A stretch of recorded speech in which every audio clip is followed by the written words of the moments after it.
Today, I'll show you how to create an FAQ section in Webflow, a task that will enhance your website's functionality and improve user experience.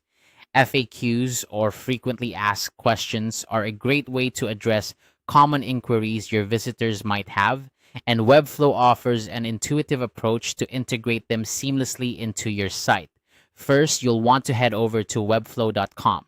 This is where all the magic happens. If you haven't logged in already, go ahead and do so. Once you're logged in and on the main dashboard, you'll see an option labeled All Sites. Click on that.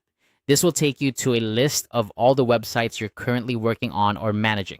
Now, select the site where you want to add the FAQ section. Click on it to open up the site's editor. You'll find a variety of tools and options here, but for now, our focus will be on the CMS section. Look at the top left corner of the screen and you'll see a button labeled CMS.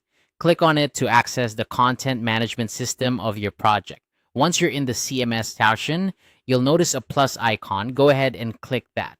This is where we start building the backbone of your FAQ section. You're going to create a new collection, which is essentially a database that will house all your FAQ items.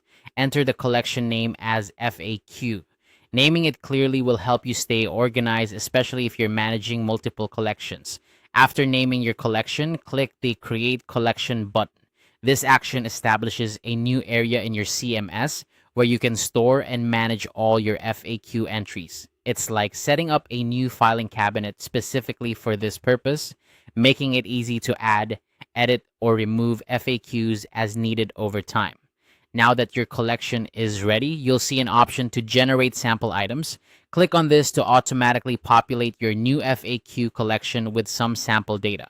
This feature is incredibly helpful as it gives you a template to work with, showing how FAQs will be formatted and displayed on your site. You can edit these sample items to tailor them to your specific needs or simply use them as a guide to input your original content. And there you have it.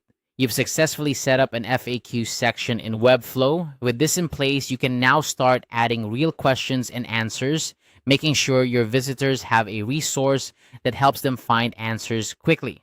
Remember, a well-crafted FAQ section can significantly enhance user experience, reduce support queries, and demonstrate your commitment to customer service. As you continue to work on your FAQs, consider organizing them in a way that makes sense for your audience. Group similar questions together.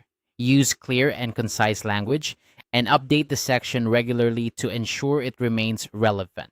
With these steps, you're not just adding information to your site, you're creating a valuable tool for your users. Good luck and happy designing.